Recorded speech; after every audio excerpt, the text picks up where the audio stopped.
This is the Planning Podcast, and I'm Richard Kimblin. Today, we have a short trailer for the Greenbelt Summit.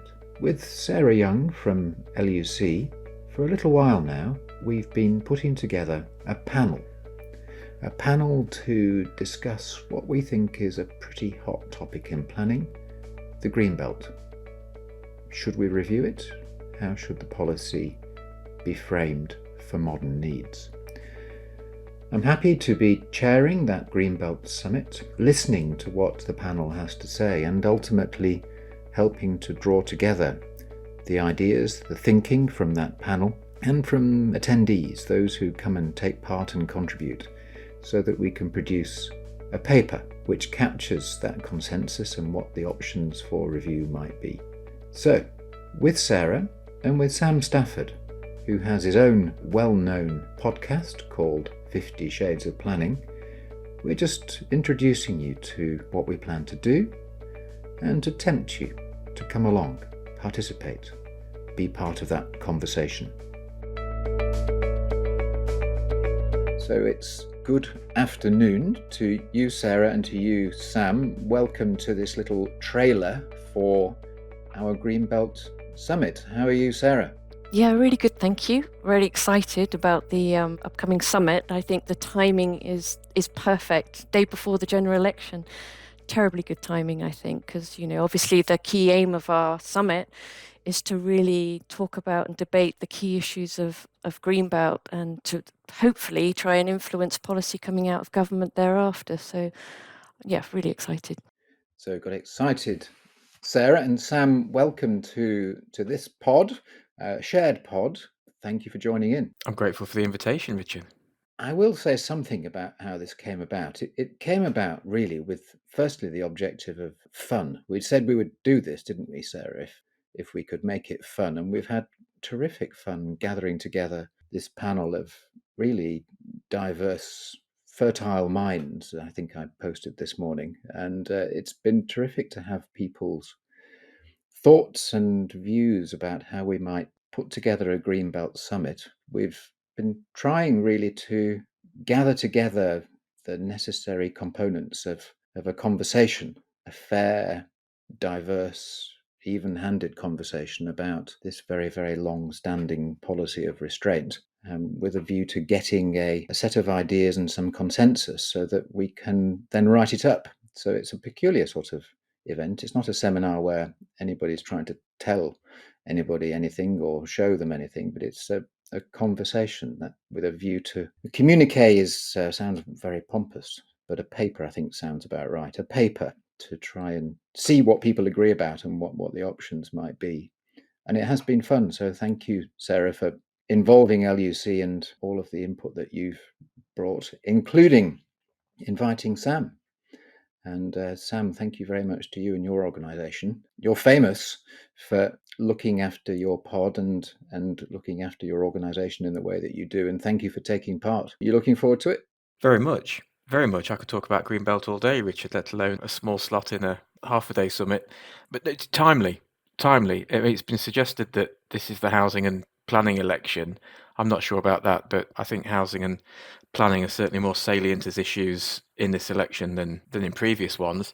And housing and planning have become something of a dividing line. I think it's legitimate to say the NPPF changes in December pretty much shut down any conversation about Greenbelt, and it's striking in the Grey Belt announcements of Labour that it's explicit that housing need cannot be met without thinking about Greenbelt. So yeah, incredibly timely, incredibly salient, and if Labour were to win the election, then whether it's Grey Belt or whether it's taking planning up a level and the return of strategic planning, the nettle will have to be grasped.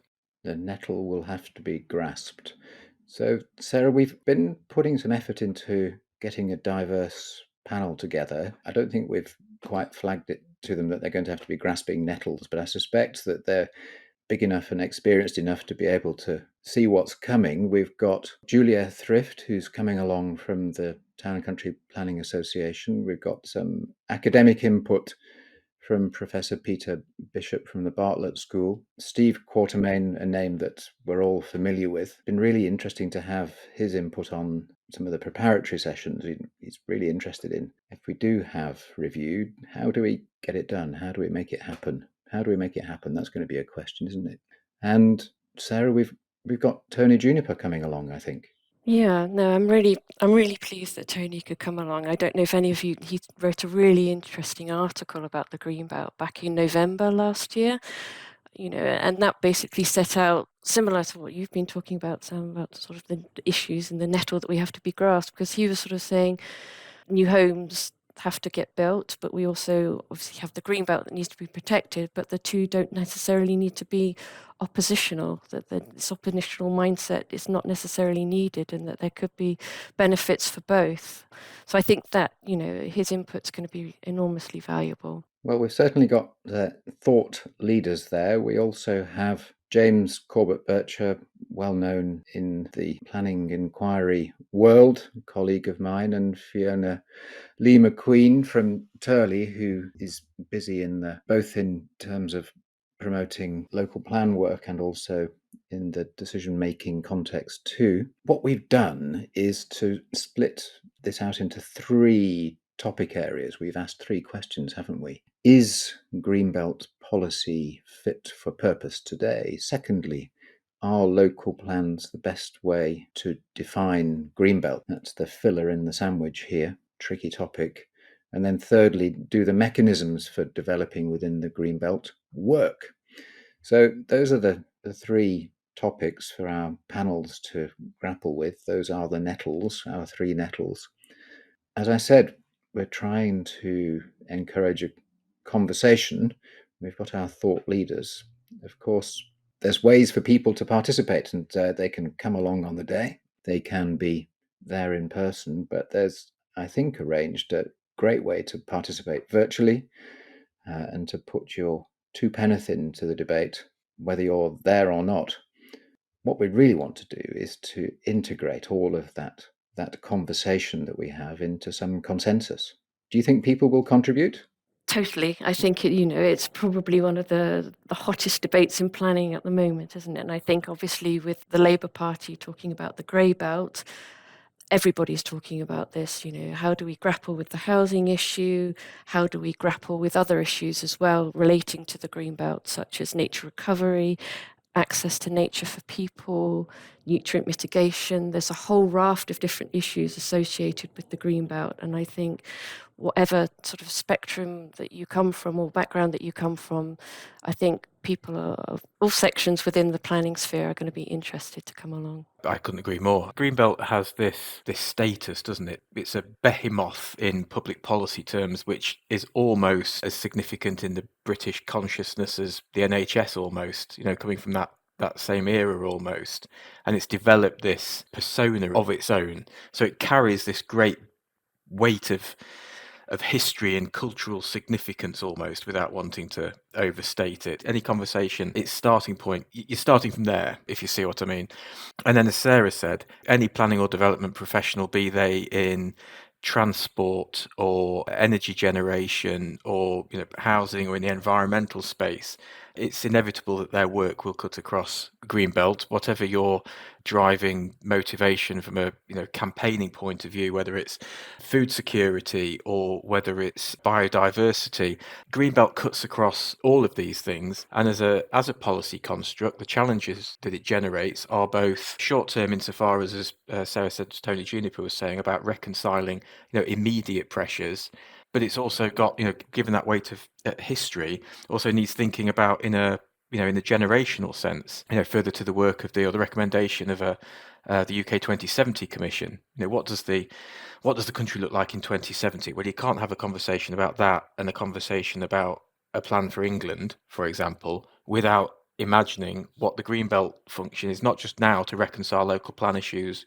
now, but what does that look like in 40 or 50? What's the generational shift in Greenbelt? Because you could argue it's not fit for purpose now pursuant to its original purposes. Well, if it's not fit for purpose now, a generation or 2 on from its original conception, what on earth does it look like in the next generation's time? So it's got everything, Richard.